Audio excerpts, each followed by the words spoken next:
Historia de las doctrinas económicas. 35. 11. Macroeconomía y dirección económica. 1. De la guerra y de la paz.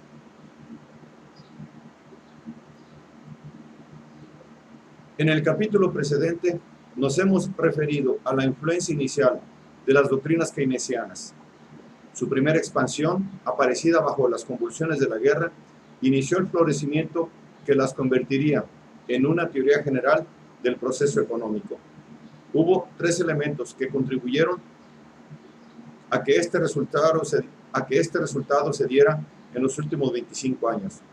En primer lugar, hemos visto que el impulso inicial que llevó a Keynes a poner en tela de juicio el punto de vista explícito o implícito en el cuerpo tradicional de la economía, de que había una tendencia inherente en la economía hacia un equilibrio de pleno empleo, le vino de la observación de la realidad de la depresión y más tarde de las necesidades de una economía de guerra, y por su propia participación considerable en la formulación de la política económica.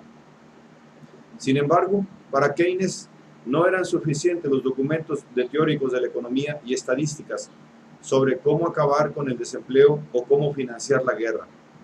Aunque el primer objetivo fue el encontrar medios para elevar el nivel de la actividad económica, reabsorber material y recursos humanos no empleados y más tarde asignarlos de la manera más eficiente a los propósitos de la guerra, también hubo la necesidad de derivar estos estudios en una fuente intelectualmente aceptable.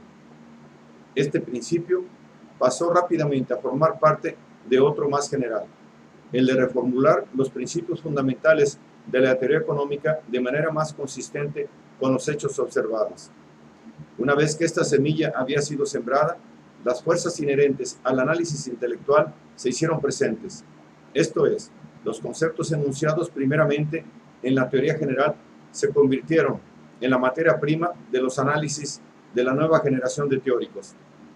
Se continuó examinando y desarrollando, tanto en amplitud como en profundidad, cada concepto, y en el proceso la teoría se convirtió inevitablemente aún más en un diseño para explicar los mecanismos económicos en general.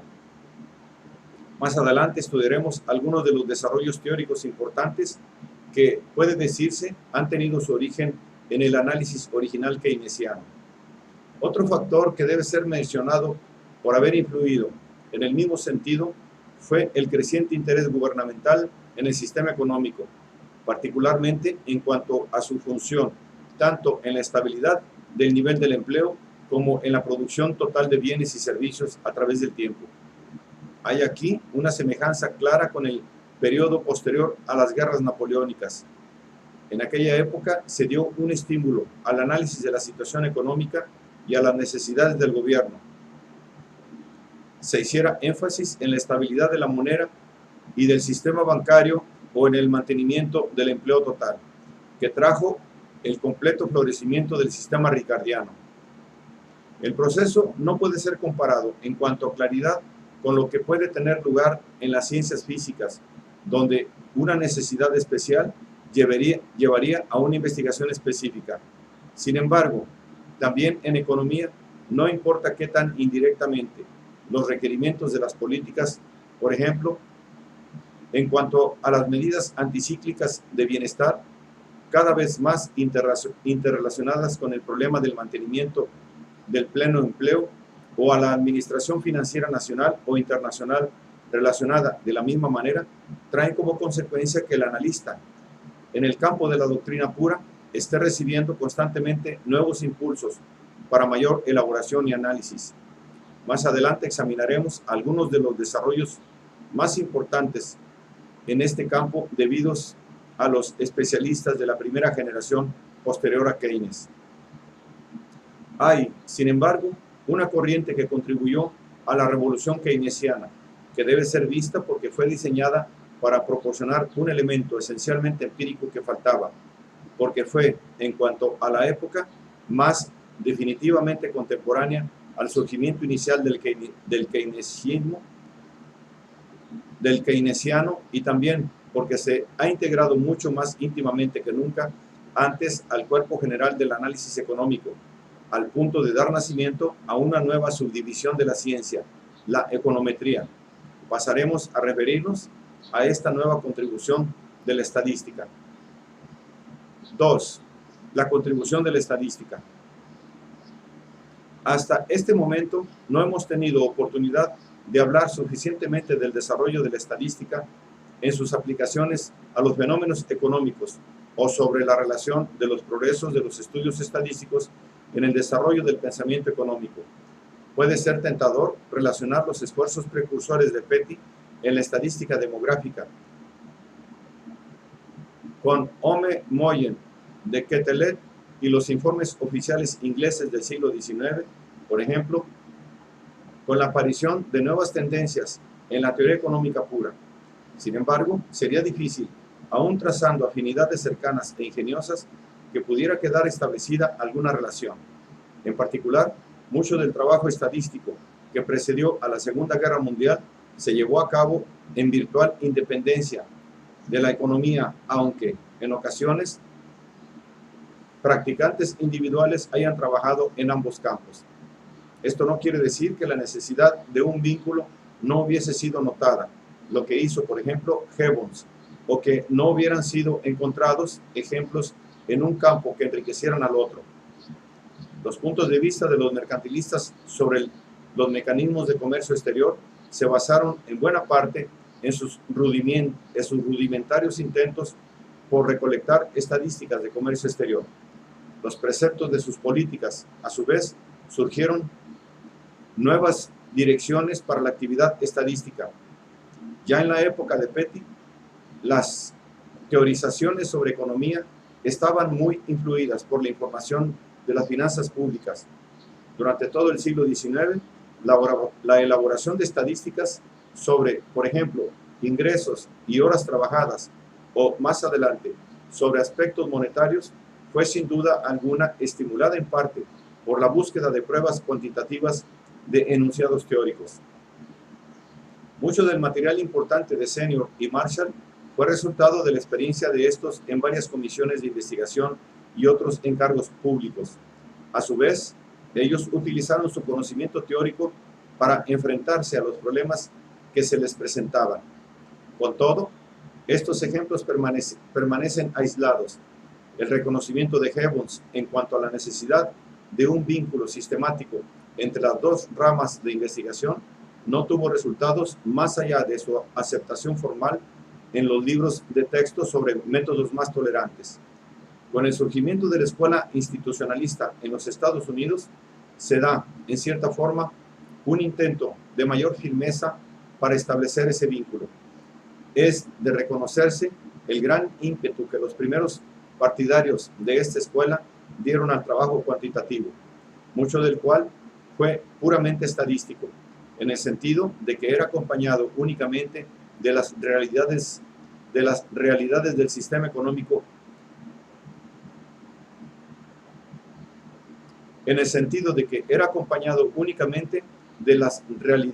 del sistema económico, enriquecería, en último término, el pensamiento al proporcionar pruebas para confirmar viejas hipótesis o al surgir nuevas.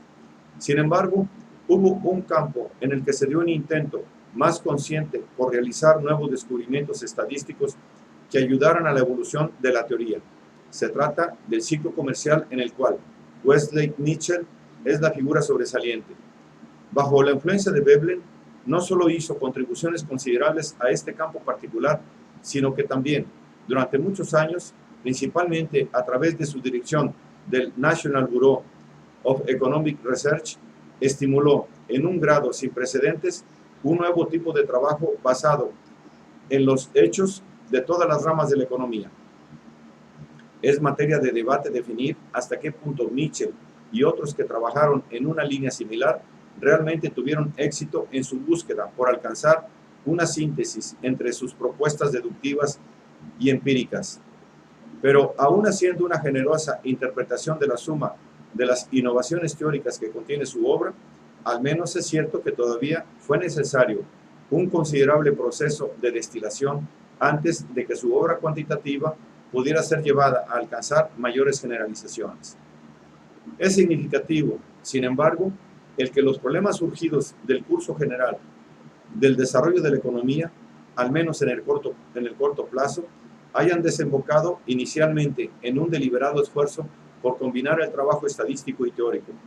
Desde sus primeras fases, estos esfuerzos tuvieron a todas luces éxito y produjeron, al cabo de varios años, indicios de una síntesis de gran importancia.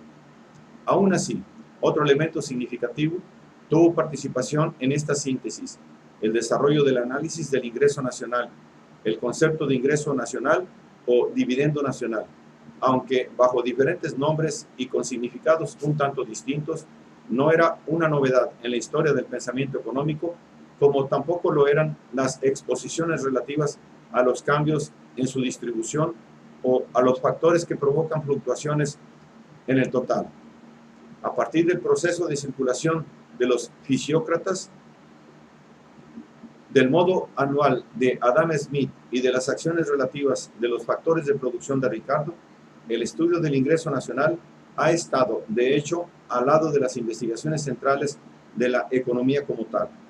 Lo nuevo, sin embargo, es la aplicación de técnicas matemáticas e información estadística a estos conceptos básicos, la transformación de los conceptos mismos para hacerlos más apropiados a la realidad de una situación económica cambiante y compleja, y finalmente la aplicación tanto de la técnica estadística como de los dispositivos teóricos a los problemas de la política.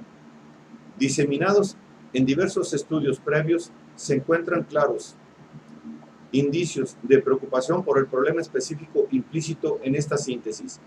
Irving Fisher se impuso abiertamente en Nature of Capital and Income en 1906 la tarea de desarrollar conceptos adaptables a la contabilidad económica. También en el núcleo del análisis del sistema marshalliano se trata del dividendo nacional y las causas que provocan cambios en él. Esto es todavía más obvio en Economics of Welfare, 1920, de Pigou, donde se examinan políticas particulares casi exclusivamente en relación a sus efectos sobre, primero, la distribución y segundo, el volumen total del dividendo nacional. Fue, sin embargo, por el lado de los estudios fácticos específicos por donde llegó el mayor ímpetu. Los precursores actuaban en un principio movidos por el deseo de perfeccionar el material estadístico existente relativo a los cambios en los ingresos totales de todos los individuos de un país y a su distribución entre las distintas clases que reciben ingresos. Estos estudios fueron de la mano con intentos por obtener series de datos más precisas y completas sobre tiempos de producción y de gastos, dado que era claro desde un principio que, expresadas en términos monetarios, proporcionarían medidas alternativas y equivalentes para las mismas magnitudes. Los trabajos iniciales en este campo se dieron en Inglaterra. El primer intento de obtener una apreciación amplia apareció en 1920 en la obra de Bowley, The Division of the Products of Industry, que se refiere al año 1911. Una versión más elaborada de Bowley y Stamp apareció en 1927 bajo el título de The National Income in 1924. Años después, en 1932, Colin Clark publicó un estudio que fue más allá de los intentos previos al presentar en forma relacionada el material de un cierto número de años. The National Income, 1924-1931. A este periodo corresponde el primer estudio comprensivo del gasto nacional, Spending the National Income, de A.E. Fabergé, que apareció en Economic Journal, 1931, y que vino a ser una tardía continuación del trabajo exploratorio de Engel, el estadístico alemán del siglo XIX. Para entonces ya se había mejorado mucho otras series estadísticas que fueron de gran ayuda para el trabajo sobre el ingreso nacional. Una buena parte de lo que en los estudios anteriores había tenido que ser basado en estimaciones bastante vagas pudo ser obtenido de precisas series de tiempo. En relación a este mismo punto, podemos mencionar British Census of Production, publicado por primera vez en 1924, American Production Index, obra ya mencionada, y el material estadístico cada vez más preciso y vasto que sobre ingresos, precios y horas trabajadas apareció tanto en Gran Bretaña como en los Estados Unidos. A partir de la década de los 30, el tema de los estudios del ingreso nacional en sus aspectos cuantitativos y conceptual fue vigorosamente promovido en los Estados Unidos, país en el que se dieron las contribuciones de mayor importancia durante algunos años. Fue el National Bureau of Economic Research el que, de nueva cuenta, se puso a la cabeza, aunque este movimiento derivó en un principio de lo que puede ser denominado como curiosidad objetiva pura y de un deseo de mejorar las técnicas estadísticas. Es evidente que el principio de la Gran Depresión tuvo un efecto estimulante considerable. Frente a los cambios de utilidades, precios, empleo, ahorro, inversión y todas las otras variables económicas nacionales, todos ellos sin precedente en cuanto a rapidez y magnitud, los mecanismos para recolectar información y disponerla de manera significativa para la observación clínica fueron mejorados grandemente. Las varias agencias establecidas bajo el programa del New Deal, la Agricultural Adjustment Administration, la National Recovery Administration, el programa de seguro social y los diversos programas de ayuda se dieron cuenta de que el éxito de su funcionamiento dependía de un conocimiento mucho mayor de ciertas áreas de la economía, lo que era posible gracias al material y a las técnicas estadísticas existentes. Posteriormente, se dio un considerable impulso a la actividad estadística, al ser esta fomentada con decisión o directamente promovida por el gobierno. La sorprendente cooperación y coordinación de actividades que se dio entre las universidades, varios institutos de investigación y diversas fundaciones y agencias comerciales interesados no solo fue de gran utilidad en el momento particular, sino que ha permanecido como un rasgo distintivo del panorama económico norteamericano. Los años de la depresión estimularon grandemente la acumulación y el uso sistemático de estadísticas como parte central de las políticas económicas. El gobierno necesitaba información sobre los ingresos totales para poder tomar decisiones, en primer lugar, en el campo tradicional de la política fiscal. Esto era esencial para poder juzgar los efectos de los diferentes cursos de acción en el campo de la distribución y del gasto gubernamental. Por lo tanto, se dio un nuevo ímpetu al trabajo relativo a los problemas centrales del análisis del ingreso nacional y a la organización de mecanismos gubernamentales adecuados para asegurar su continuidad. En Gran Bretaña hubo avances paralelos a los de los Estados Unidos. En 1930 se estableció un Economic Advisory Council, cuyas labores incluían un continuo estudio de las manifestaciones del comercio y la industria y del uso de los recursos nacionales e imperiales, de los efectos de la legislación y de la política fiscal en el interior y en el exterior, y todos los aspectos de la economía nacional, imperial e internacional que influyan en la prosperidad del país. No es el momento ahora de juzgar el grado de eficacia de este nuevo instrumento. Lo importante es la manera amplia y mutuamente relacionada en que los diversos factores que determinan el estado de la economía están expresados aquí, y el reconocimiento explícito dado al registro y a la ordenación significativa de hechos en la formulación de la política. La recuperación de la crisis no debilitó el impulso que se había dado. Sin embargo, la importancia que se había concedido al gasto del consumidor con sus efectos sobre los precios, las utilidades y la ocupación se puso ahora en las inversiones de los negocios, tanto en capital fijo como en existencias. Fueron estos datos esenciales para tomar decisiones correctas, no solo en política fiscal, sino también en el control de la moneda y del crédito, cuyas misiones cambiaron naturalmente una vez que comenzó la recuperación. En 1939 ya se habían hecho progresos considerables en todas estas direcciones. La guerra puso a prueba el mecanismo estadístico existente y proporcionó un estímulo poderosísimo para mejorarlo. En los aspectos de la política económica nacional directamente relacionados con el esfuerzo de guerra, se registraron avances de gran importancia en la actividad estadística, entre los que se contaron cálculos de abastecimientos y necesidades futuros, alimentos, materias primas, municiones y previsiones relativas a mano de obra y producción. En todo esto se perfeccionó notablemente la técnica de confeccionar presupuestos.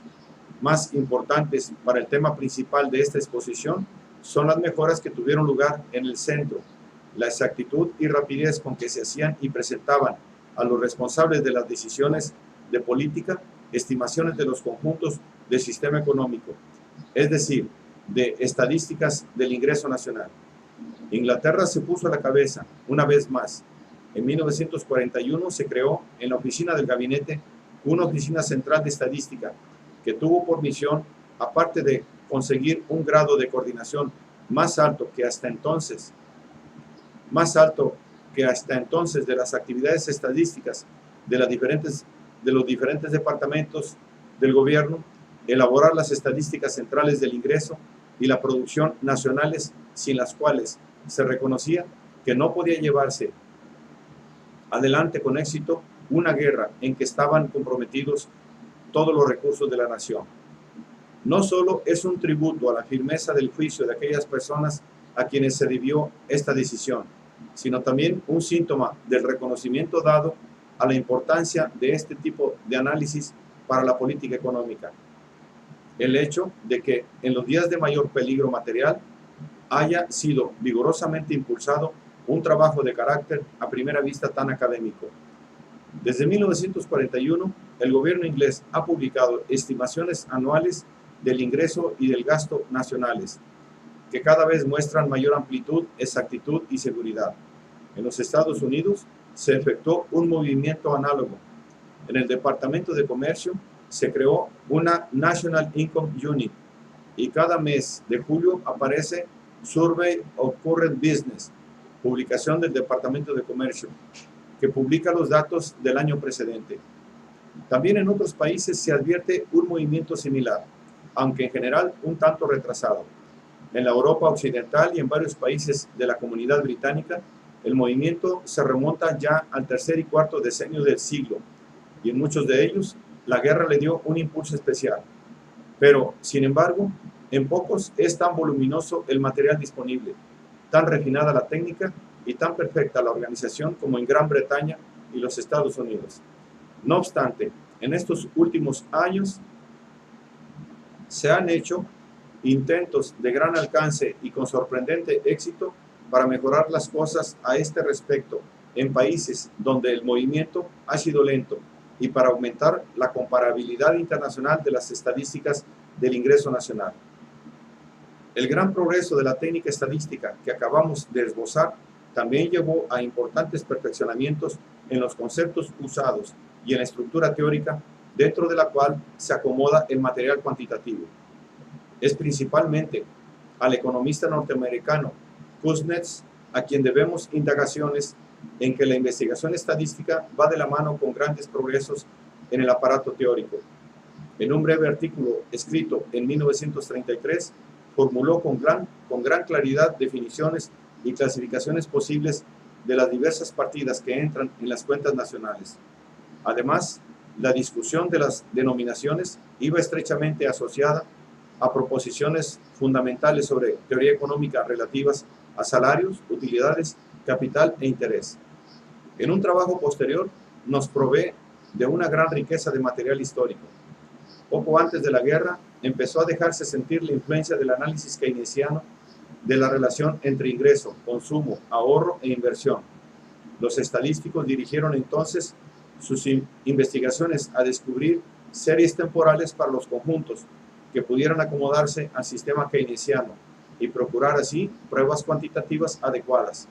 La guerra aceleró este proceso. En Inglaterra, en los demás países de la comunidad y en los Estados Unidos, la pregunta a que había de contestar se refería a la cuantía del esfuerzo de guerra que podría ser sufragado. Al mismo tiempo, el problema era asegurar que las corrientes financieras fueran adecuadas al balance del uso de recursos, es decir, asegurar que no hubiera brecha inflacionaria. En Inglaterra, la obra de la precitada Central Statistical Office se consagró deliberadamente a esa tarea, y de ella resultaron valiosos progresos técnicos.